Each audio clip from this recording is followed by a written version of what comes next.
여러분, 프랭켄슈타인 하면 뭐가 떠오르세요?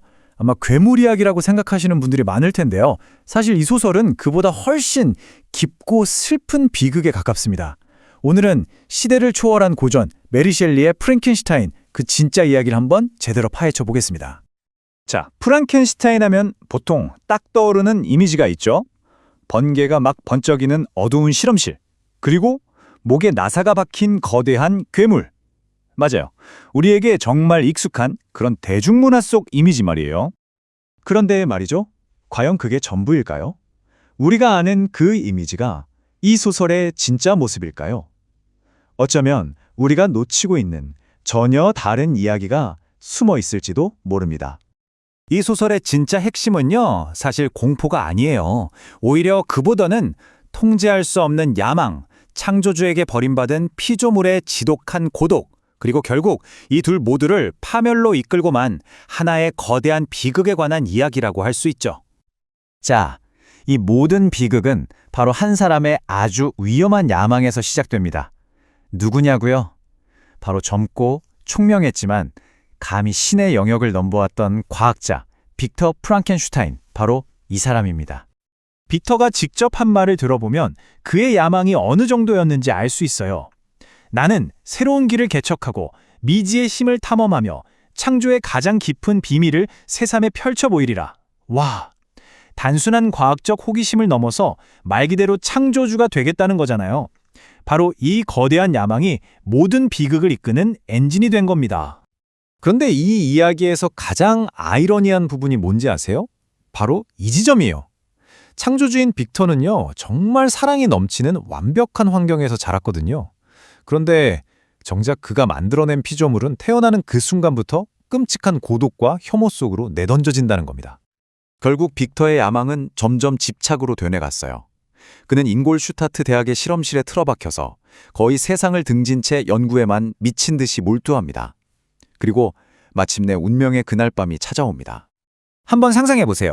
무려 2년이라는 시간 동안 세상과 완전히 단절된 채 오직 생명 창조라는 단 하나의 목표에만 광적으로 매달린 거예요. 그 어둡고 음산한 실험실의 공기가 느껴지는 것 같지 않으세요? 그리고 마침내 그는 해냅니다. 성공한 거죠. 인류 역사상 그 누구도 해내지 못했던 위대한 업적을 바로 그가 달성한 겁니다. 하지만 그 영광의 순간도 잠시였어요. 그의 눈앞에 펼쳐진 건 꿈이 아니라 끔찍한 악몽이었습니다. 자기가 상상했던 그 아랑다운 존재가 아니라 너무나도 끔찍한 모습의 생명체가 나타난 거죠. 그는 그대로 경악하고 맙니다. 소설 속 묘사를 한번 보세요. 꺼져가는 촛불의 희미한 빛 속에서 나는 피조물의 흐릿한 노란 눈이 열리는 것을 보았다. 이건 뭐 생명 탄생의 경이로운 순간이 아니라 그냥 공포 그 자체잖아요. 결국 빅터는 이 모습에 질려서 자신이 만든 존재를 그 자리에 그대로 버리고 도망쳐버립니다. 바로 이 순간 모든 비극이 시작된 거죠. 빅터는 그렇게 도망쳤지만 이야기는 여기서 끝나지 않죠. 자, 이제 관점을 바꿔서 버려진 그 존재의 시선으로 세상을 따라가 볼 시간입니다. 태어나자마자 혼자가 되어버린 그는 과연 무엇을 보고 또 무엇을 느꼈을까요? 그러니까 우리가 흔히 괴물이라고 부르는 바로 그 존재 말이에요. 그는 어떻게 됐을까요? 창조주에게 버림받은 채 그는 이제 홀로 이 세상과 마주해야만 했습니다. 이게 바로 이 이야기의 또 다른 아주 중요한 한 축이 되는 거죠. 그는 정말 갓난아기처럼 세상을 하나하나 배워나갑니다. 숲속 오두막에 사는 한 가족을 몰래 지켜보면서 언어와 사랑 같은 감정을 배우고요. 또 우연히 발견한 책들을 통해서 인간의 지식과 사회에 대해 깨우치죠. 그런데 문제는 그가 인간에 대해 알면 알수록 인간다워질수록 더 깊은 절망에 빠졌다는 겁니다. 왜냐하면 그의 흉측한 외모 때문에 그에게 도나오는 건 따뜻한 교감이 아니라 끔찍한 폭력과 혐오뿐이었거든요. 그래서 그는 이런 질문을 던지게 됩니다. 나는 누구인가? 나는 무엇인가? 어디서 왔는가? 나의 목적지는 어디인가? 이건 그냥 단순한 호기심이 아니에요. 이건 자신의 존재에 대한 근원적인 고뇌이자 지독한 외로움 속에서 터져나온 하나의 절규였던 겁니다. 계속되는 거절과 혐오 속에서 그의 슬픔은 마침내 분노로 바뀝니다. 그리고 결심하죠. 이 모든 고통의 원흉인 자신을 만들어낸 창조주 빅터를 찾아가서 단 한 가지를 요구하기로요. 그의 요구는 아주 명확하고 어찌 보면 절박했습니다. 당신은 나를 위해 암컷을 만들어야만 하오. 즉, 자신의 이 지독한 고독을 끝내줄 동반자를 만들어 달라는 거였죠.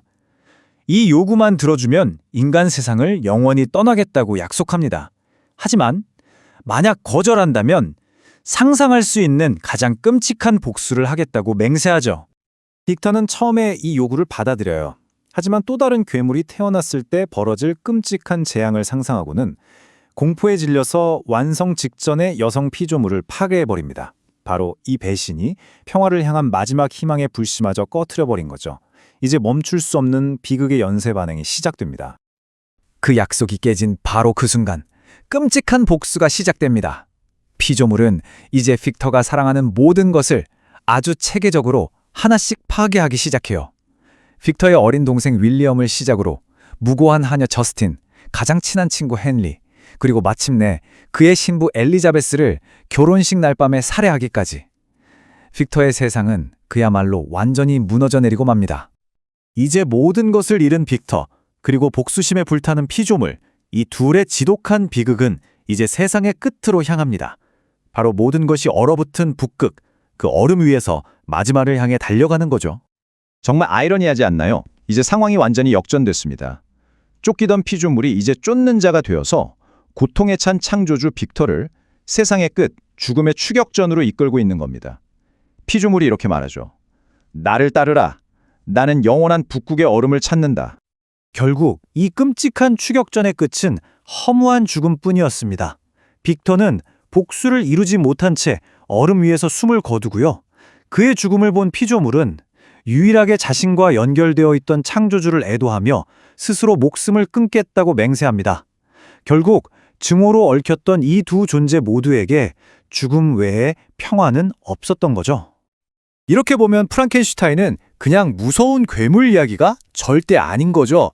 이건 창조주가 자신의 책임을 져버렸을 때, 그리고 사회가 단지 겉모습만 보고 누군가를 밀어내고 배척할 때 얼마나 끔찍한 비극이 만들어질 수 있는지를 보여주는 아주 통렬한 경고 메시지인 셈입니다. 자, 그래서 우리는 이 마지막 질문과 마주하게 됩니다. 과연 진짜 괴물은 누구였을까요? 생명을 만들어내고는 무책임하게 버려버린 창조주 빅터 프랑켄슈타인일까요? 아니면 세상의 잔인함 때문에 어쩔 수 없이 괴물이 되어버린 이름조차 없는 그의 피조물이었을까요? 이 소설이 나온 지 200년이 넘었지만 이 질문은 여전히 우리에게 아주 강력하게 남아 있습니다.